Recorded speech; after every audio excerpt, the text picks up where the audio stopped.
Hello दोस्तों, आज हम स्टार्ट करते हैं। ज्योग्राफी का टॉपिक है, चैप्टर है मृदा, सोयल। और इसमें नेक्स्ट पेज में दी गई है वनस्पति, प्राकृतिक वनस्पति विभाग। तो हम स्टार्ट करते हैं। वन लाइनर क्वेश्चन आएगा इसमें, इस तरह का वन लाइनर आएगा। और कुछ इसमें इस तरह का दे दिया जाएगा सब्जेक्टिव क्वेश्चन। पेज का एक एक पॉइंट हम नहीं छोड़ेंगे दोस्तों। आज इस वीडियो को में हम ये मृदा और प्राकृतिक वनस्पति को कवर करने वाले हैं। ठीक है, हमारे साथ बने रहिए। स्टार्ट करते हैं। फर्स्ट पॉइंट दी गई है, भारत की मृदाओं का वर्गीकरण उत्पत्ति, रंग, संयोजन एवं अवस्थित के आधार पे। तो जलोढ़ हो जाएगा, उसके बाद काली मृदा हो जाएगा, लाल और पीली मृदा हो जाएगा, लेटेराइट मृदा हो जाएगा, शुष्क मृदा हो जाएगा, उसके बाद लवणीय मृदा हो जाएगा, और पीट मृदा हो जाएगा, वन मृदा हो जाएगा। इतने इसको विभाग में बांटा गया है। और इसमें वन लाइनर क्वेश्चन दी गई है, इसको हम देखते हैं। वन लाइनर में फर्स्ट पॉइंट है, मृदा शब्द की उत्पत्ति लैटिन भाषा के शब्द सोलम से हुई है, जिसका शाब्दिक अर्थ है फर्श, मतलब फ्लोर। नेक्स्ट पॉइंट है, भारत के सर्वाधिक क्षेत्र में कौन सी मृदा पाई जाती है? तो जलोढ़ की कछार मृदा। फिर से इसको पढ़ते हैं, भारत के सर्वाधिक क्षेत्र में कौन सी मृदा पाई जाती है? तो हो जाएंगे जलोढ़ कछारी मृदा। भारत के सर्वाधिक क्षेत्र में कौन सी मृदा पाई जाती है? जलोढ़ कछारी मृदा। नेक्स्ट पॉइंट है, रेगुर मृदा को किस अन्य नाम से जाना जाता है? काली मृदा के नाम से जाता है। उसके बाद है, रेगुन मृदा का सर्वाधिक विस्तार किस क्षेत्र में पाया जाता है? तो महाराष्ट्र में पाया जाता है। ठीक है, रेगुन मृदा का सर्वाधिक विस्तार किस राज्य में पाया जाएगा? तो आपको पाया जाएगा महाराष्ट्र में। उसके बाद है, मालवा का पठार। मालवा पठार में किस मृदा की अधिकता है? तो काली मृदा की अधिकता है। मालवा का पठार में किस मृदा की अधिकता है? मालवा पठार में, ठीक है, मालवा पठार में किस मृदा की अधिकता है? तो काली मृदा की। उसके बाद है नेक्स्ट पॉइंट इसमें, काली मृदा को स्वतः जुताई वाली मृदा भी कहा जाता है। काली मृदा को स्वतः जुताई वाली मृदा भी कहा जाता है। ये ऑलरेडी काली मृदा जुते तरह का जो है मृदा भी मिलते हैं। उसके बाद है इसमें, जिसमें सिंचाई की कम आवश्यकता पड़ती है, यह मृदा कपास की खेती के लिए सबसे उपयुक्त मानी जाती है। ये क्वेश्चन बार बार पूछे जाते हैं, इसको ध्यान रखना है। मृदा कपास की खेती के लिए सबसे उपयुक्त मानी जाती है। मिट्टी, नेक्स्ट है, मिट्टी का पीला रंग फेरिक ऑक्साइड के कारण होता है। मिट्टी का पीला रंग किसके कारण होगा? तो फेरिक ऑक्साइड के कारण होता है। जबकि लाल रंग लोहे के ऑक्साइड के कारण होता है। लोहे का रंग, लोहे लाल रंग जो है मिट्टी का किसके कारण होगा? लाल रंग के ऑक्साइड के कारण। इसके कारण लाल रंग के ऑक्साइड के कारण हो जाएगा। उसके बाद है नेक्स्ट वन लाइनर, लेटेराइट मृदा मुख्यतः किन राज्यों में पाया जाता है? तो हो जाएगा केरल, कर्नाटक, महाराष्ट्र में। लेटेराइट मृदा किस किस राज्य में पाया जाएगा सबसे अधिक? तो केरल हो जाएगा, महाराष्ट्र हो जाएगा, कर्नाटक हो जाएगा। केरल, कर्नाटक, महाराष्ट्र में पाया जाएगा। उसके बाद है, लोहे की मात्रा अधिक होने के कारण कौन सी मृदा दिनों दिन अनुर्वर हो जाती है? लेटेराइट मृदा। कौन सी? लेटेराइट। उसके बाद है, मृदा की क्षारता को कम करने के लिए जिप्सम का प्रयोग किया जाता है। जिप्सम का प्रयोग किया जाता है। मृदा की क्षारता को कम करने के लिए किसका प्रयोग किया जाता है? जिप्सम का प्रयोग किया जाता है। इसका क्षारीयता, यहाँ पे लाइन कट गया है तो फिर भी हम वीडियो बना देते हैं आप लोगों के लिए। तो नेक्स्ट पॉइंट है इसमें, लोहे की मात्रा अधिक होने के कारण कौन सी मृदा दिनों दिन अनउर्वर हो जाती है? तो लेटेराइट मृदा हो जाती है। और नेक्स्ट पॉइंट है इसमें, लेटेराइट मृदा भारत के मुख्यतः कहाँ पाई जाती है? लेटेराइट मृदा भारत में मुख्यतः कहाँ पाई जाती है? मालाबार तटीय प्रदेश में पाया जाता है। नेक्स्ट है इसमें, सबसे कम जल धारण क्षमता किस प्रकार की मृदा में पाई जाती है? तो बलुई दोमट मृदा में पाई जाती है। नेक्स्ट है, पौधों को सबसे अधिक जल किस प्रकार की मृदा से प्राप्त होती है? चिकनी मृदा से, चिकनी मृदा से पाया जाता है।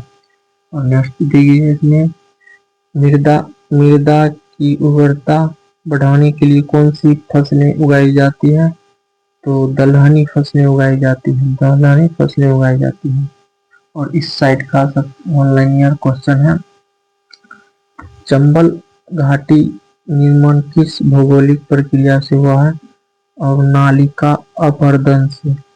चाय बागानों के लिए कौन सी मृदा उपयुक्त है? तो लेटेराइट मृदा उपयुक्त है।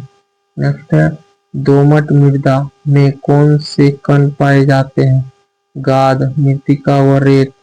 नेक्स्ट है, भारत की मृदा में किस सूक्ष्म तत्व की सर्वाधिक कमी है? तो जस्ता में।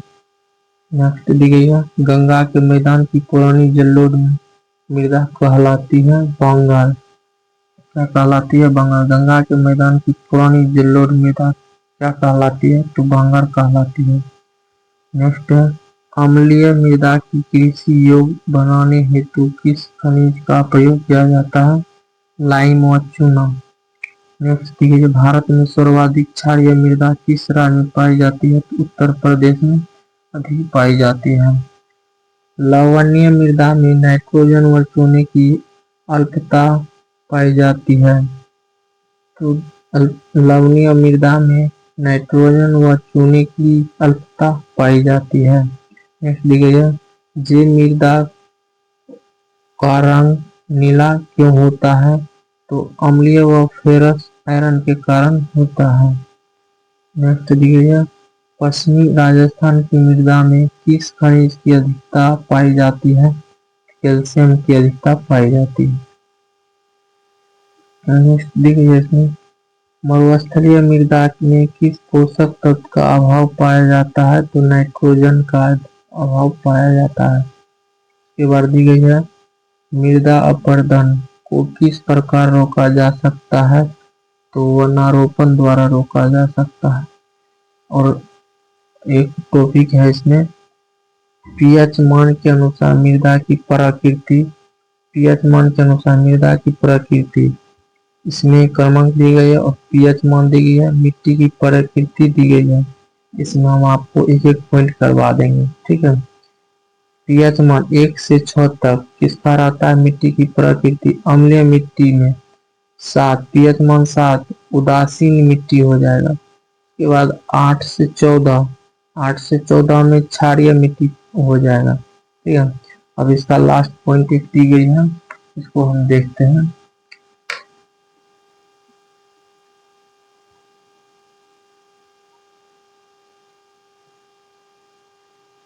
इसमें दी गई है, लाल और पीला मृदा अम्लीय प्रकृति की होती है, जिसमें नाइट्रोजन, फास्फोरस, ह्यूमस जैसे पदार्थ की कमी होती है। लाल और पीली मृदा अम्लीय प्रकृति की होती है, जिसमें नाइट्रोजन, फास्फोरस एवं ह्यूमस जैसे पदार्थ की कमी होती है। अब यहाँ से नेक्स्ट टॉपिक चलेगा दूसरे पेज का, और प्राकृतिक वनस्पति, नेचुरल वेजिटेशन। इसमें वर्गीकरण दी गई है और विभिन्न प्रकार के वन समूह का आवरण और क्षेत्रफल यानी कितना वर्ग किलोमीटर में फैला हुआ है। तो स्टार्ट करते हैं, तो देखते हैं। समूह वन में विभिन्न प्रकार के वन समूह का वन आवरण। समूह वन में उष्ण कटिबंधीय आर्द्र सदाबहार वन, इसका क्षेत्रफल कितना है? तो 23,888 वर्ग किलोमीटर में फैला हुआ है।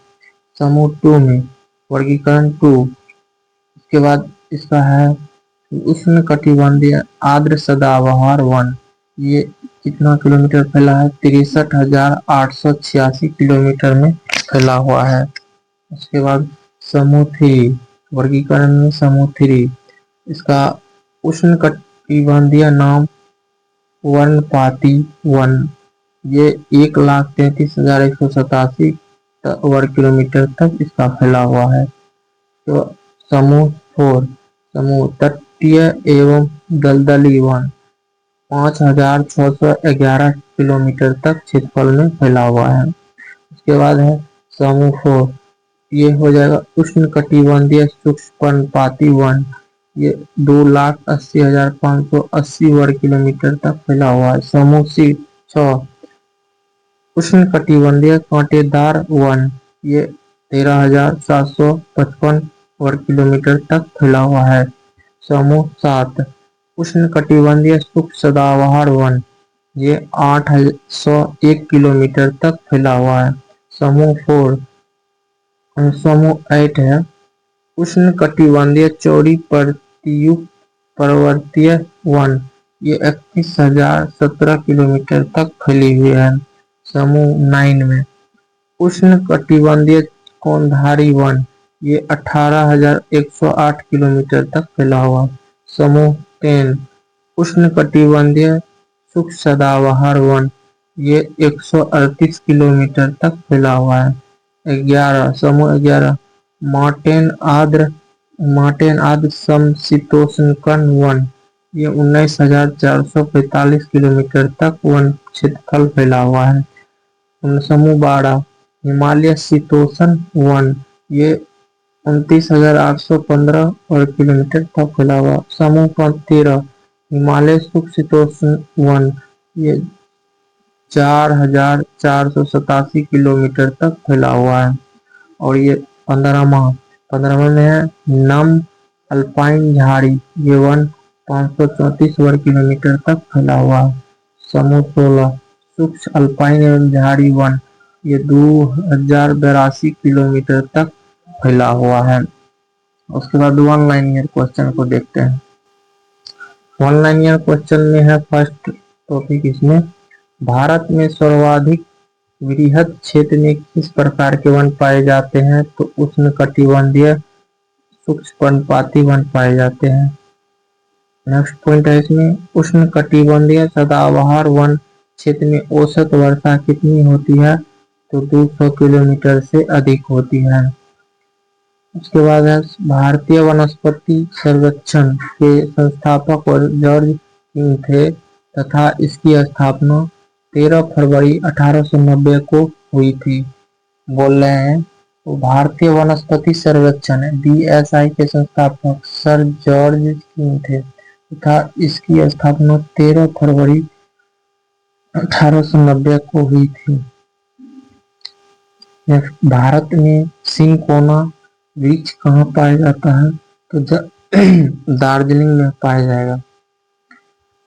नेक्स्ट, कत्था बनाने हेतु किस वस्तु की लकड़ी का प्रयोग होता है? तो खेर का। कत्था बनाने हेतु किस वृक्ष की लकड़ी का प्रयोग होता है? खेर का।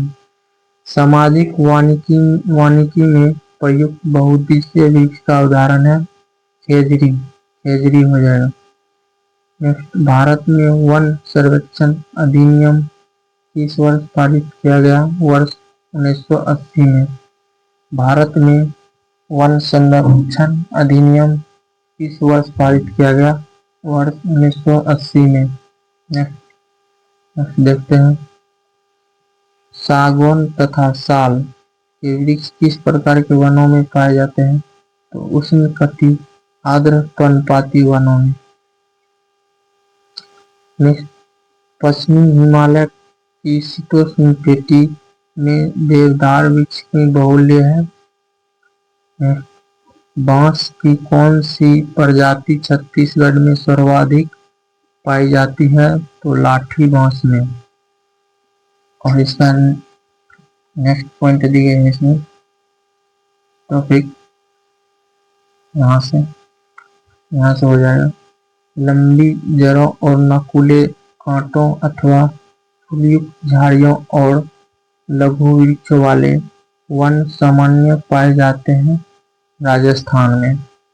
लंबी झाड़ी और नकुले कांटे और फूल युक्त झाड़ी वो लघु वृक्ष वन सामान्यतः कौन से राज्य में पाए जाते हैं?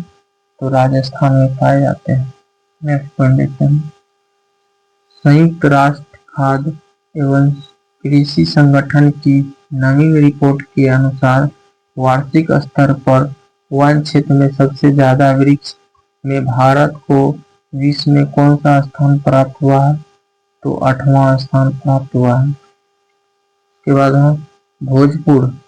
भोजपुर वृक्ष वृक्ष कहाँ पाया जाता है? हिमालय में। भोजपत्र भोजपत्र भोज वृक्ष जिसपे हम भोज खाते हैं, उस पे खाना खा लेते हैं, वृक्ष कहाँ पाया जाता है? तो हिमालय क्षेत्र में सबसे अधिक पाए जाते हैं। पलाश के वृक्ष को जंगल की आग भी कहा जाता है। पलाश के वृक्ष को जंगल की आग भी कहा जाता है। भारत के किस राज्य में सबसे अधिक सागौन के वन पाए जाते हैं? तो मध्य प्रदेश में सबसे अधिक पाए जाते हैं। समुद्र तल से सर्वाधिक ऊंचाई पर पाए जाने वाला वृक्ष कौन सा है? देवदार। समुद्र तल से सर्वाधिक ऊंचाई पे पाए जाने वाला वृक्ष कौन सा है? देवदार। नेक्स्ट, चिपको आंदोलन के प्रणेता कौन है? सुंदरलाल बहुगुणा हो जाएगा। चिपको आंदोलन के प्रणेता कौन है? सुंदरलाल बहुगुणा। चिपको आंदोलन के प्रणेता कौन है? सुंदरलाल बहुगुणा। के बाद है भारतीय वन सर्वेक्षण की स्थापना कब हुई थी? तो 1 जून 1981 में की गई थी।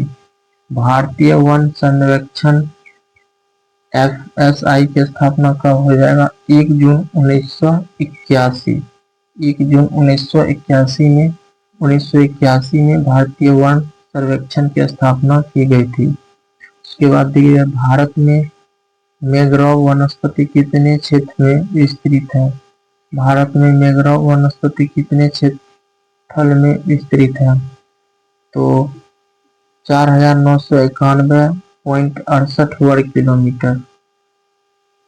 4991.68 वर्ग किलोमीटर ये भारत मैंग्रोव वनस्पति क्षेत्रफल फैला हुआ है। उसके बाद इसमें लास्ट तो लाइनिंग दिए गए हैं, इसको देखते हैं।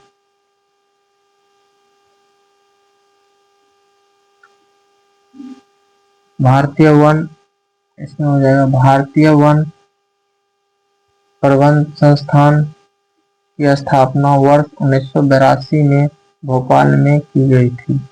भारतीय वन प्रबंध संस्थान की स्थापना वर्ष 1982 में भोपाल में की गई थी। नेक्स्ट पेज का टॉपिक है भारत के 8 वनस्पति क्षेत्र। यहाँ तक 8 नीचे तक 8 आ जाएगा। उसमें क्षेत्र 8 वनस्पति क्षेत्र का क्षेत्र विस्तार और वनस्पति वितरण को देख लेते हैं एक नजर में। पहला है पश्चिमी हिमालय क्षेत्र। पश्चिमी हिमालय क्षेत्र का विस्तार कश्मीर से कुमायूं तक।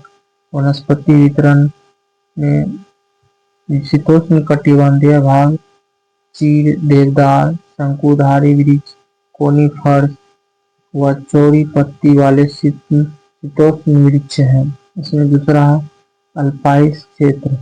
शीतोष्ण से ऊपरी सीमा श्वेत देवदार, श्वेत भोज वृक्ष व सदाबहार वृक्ष होते हैं।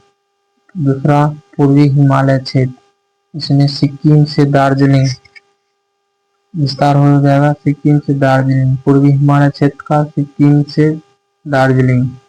और वनस्पति क्षेत्र में शीतोष्ण क्षेत्र। शीतोष्ण क्षेत्र में ओक पाया जाएगा, जायफल, द्विफल, बड़े फूलों वाले सदाबहार वृक्ष एवं छोटी बेर के जंगल पाए जाते हैं। तीसरा असम क्षेत्र। असम क्षेत्र में विस्तार है ब्रह्मपुत्र व सुरमा घाटियां। ब्रह्मपुत्र व सुरमा घाटियां तक असम क्षेत्र का विस्तार है। और इसमें इसमें सदाबहार वन और बीच बीच में घने बांसों तथा लंबी घासों का झुरमुट है। चौथा है सिंधु का मैदानी क्षेत्र। सिंधु का मैदानी क्षेत्र विस्तार पंजाब, पश्चिमी राजस्थान और उत्तरी गुजरात के मैदान इसका विस्तार है। और इसमें यह क्षेत्र शुष्क व गर्म है। इसमें कटीले व झाड़ियां मिलती है। और नेक्स्ट दी गई है पचमा गंगा का मैदानी क्षेत्र। इसका विस्तार हो जाएगा कछारी मैदान तक। और वनस्पति विस्तार इसमें है वितरण। इनमें गेहूं, चावल और गन्ने की खेती होती है। गंगा के मैदानी क्षेत्र वाले भाग में गेहूं, चावल और गन्ने की खेती होती है। और छठा है दक्कन का क्षेत्र। दक्कन का क्षेत्र हो जाएगा भारतीय प्रायद्वीपीय समग्र वनस्पति। इसमें पतझड़ वाले वृक्ष को जंगलों से लेकर तरह तरह की जंगली झाड़ियों के वन हैं। और मलाबार क्षेत्र में प्रायद्वीपीय तट विस्तार हो जाएगा प्रायद्वीपीय तट। और वनस्पति वितरण है घने जंगलों के अतिरिक्त व्यापारिक फसलों पाई जाती है जैसे नारियल, सुपारी, काली मिर्च, कॉफी, चाय, रबर और काजू आदि पाए जाते हैं। और नेक्स्ट दी गई है इसमें लास्ट पॉइंट अंडमान क्षेत्र। अंडमान क्षेत्र है और अंडमान द्वीप भी है। अंडमान द्वीप तक इसका विस्तार है। अंडमान क्षेत्र का अंडमान द्वीप तक ही विस्तार है। और इसमें इसका वनस्पति वितरण है। इसमें सदाबहार, अर्ध सदाबहार, पक्ष वनस्पति, समुद्री तटीय व अल्पासी जंगलों की अधिकता है। और लास्ट में दी गई है इसका भारत के प्रमुख वानिकी शोध संस्थान। इसको एक नजर से हम देखते हैं भारत के प्रमुख वानिकी शोध संस्थान कहाँ कहाँ पे है और इसकी स्थापना वर्ष क्या है। पहला है फॉरेस्ट रिसर्च इंस्टीट्यूट शोधन संस्थान। इस समय दी गई है इस लाइन में। उसके बाद इसका स्थापना वर्ष, क्षेत्र, राज्य। ठीक है, फॉरेस्ट रिसर्च इंस्टीट्यूट स्थापना 1906 में हुई थी। क्षेत्र है इसका देहरादून में है। और राज्य कौन से राज्य में हो जाएगा तो झारखंड में हो जाएगा, उत्तराखंड में हो जाएगा। दूसरा है institute of would science and technology. इसकी स्थापना 1938 में हुई, बेंगलुरु में है। राज्य कौन हो जाएगा कर्नाटक। तीसरा है Indian plywood institute research and training institute. इसकी स्थापना 1962 में हुई। स्थापित क्षेत्र हो जाएगा बेंगलोर में ही, कर्नाटक में है। इसके बाद है Himalaya forest research institute. Himalaya forest research institute स्थापना 1977 में। हिमालय फॉरेस्ट रिसर्च इंस्टीट्यूट की स्थापना 1977 में। ये शिमला में है और राज्य हो जाएगा हिमाचल प्रदेश। चौथा है उष्णकटिबंधीय वनस्पति उद्यान और अनुसंधान संस्थान। कहाँ हो जाएगा पचमा उष्णकटिबंधीय वनस्पति उद्यान और अनुसंधान संस्थान। स्थापना 1979 और क्षेत्र तिरुवनंतपुरम में। राज्य का केरल हो जाएगा। छठा है Indian institute of forest management. इसकी स्थापना 1982 में हुई। क्षेत्र हो जाएगा भोपाल और राज्य हो जाएगा Madhya Pradesh. Institute of forest management ये 1982 में स्थापना हुई, भोपाल में है और ये राज्य हो जाएगा मध्य प्रदेश। सातवां है arid forest research institute. Arid forest research institute स्थापना 1985। क्षेत्र जोधपुर। राज्य हो जाएगा Rajasthan. Rajasthan. Number tropical forest research institute. Tropical forest research institute इसकी स्थापना 1988 में हुआ। ये जबलपुर में है और इसका राज्य मध्य प्रदेश। नंबर है rain forest research institute. Rain forest research institute स्थापना 1988 में हुआ। इसका क्षेत्र हो जाएगा जोरहट। जोरहट असम में है, राज्य असम। और 10वां है institute of forest genetics and tree breeding. स्थापना 1988 में है हुआ और कोयम्बटूर में है और राज्य हो जाएगा तमिलनाडु। नेक्स्ट देखते हैं जेवी पंत हिमालय पर्यावरण एवं विकास संस्थान। ये 1988 में ही हुआ इसका और क्षेत्र हो जाएगा अल्मोड़ा में है और राज्य हो जाएगा उत्तराखंड। अल्मोड़ा कहाँ है? उत्तराखंड में। स्थापना वर्ष 1988। किसका? जेबी पंत हिमालय पर्यावरण एवं विकास संस्थान। नेक्स्ट देखते हैं centre of social forest and eco rehabilitation. Centre of social forest and eco rehabilitation, इसकी स्थापना 1992 में हुआ। Centre of social forest eco rehabilitation 1992 में हुआ। ये क्षेत्र है प्रयागराज की उत्तर प्रदेश में, प्रयागराज उत्तर प्रदेश में। और 13वां है institute of forest productivity. Institute of forest productivity स्थापना 1993 में है। स्थापना 1993। क्षेत्र कहाँ हो जाएगा? रांची और राज्य हो जाएगा Jharkhand. Next 14 institute of forest research and human resource development. Institute of forest research and human resource development, इसका स्थापना 1995 में हुआ। इसकी स्थापना कब हुई? 1995 में। ये कहाँ है?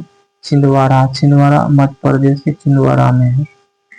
और 15वां last advance centre of biotechnology and mangrove forest कहाँ हो जाएगा? 1977। क्षेत्र हो जाएगा हैदराबाद। हैदराबाद कहाँ के? तेलंगाना के हैदराबाद में। और लास्ट टॉपिक इसका है पॉइंट है, लास्ट पॉइंट दी गई है। वर्ष 1973 में चिपको आंदोलन की शुरुआत गढ़वाल क्षेत्र के चमोली जिले वर्तमान कहाँ है? वर्तमान उत्तराखंड के उत्तर प्रदेश से की गई है। उत्तर प्रदेश से की गई, वर्तमान उत्तराखंड उत्तर प्रदेश से की गई है। चिपको आंदोलन 1973 की शुरुआत कहाँ से की गई है? गढ़वाल के चमोली जिला से। याद रखिएगा, गढ़वाल के चमोली जिले से। वर्तमान में पूछेगा तो उत्तर प्रदेश से की गई है चिपको आंदोलन की शुरुआत। कब? तो 1973 में। आज का यही तक है।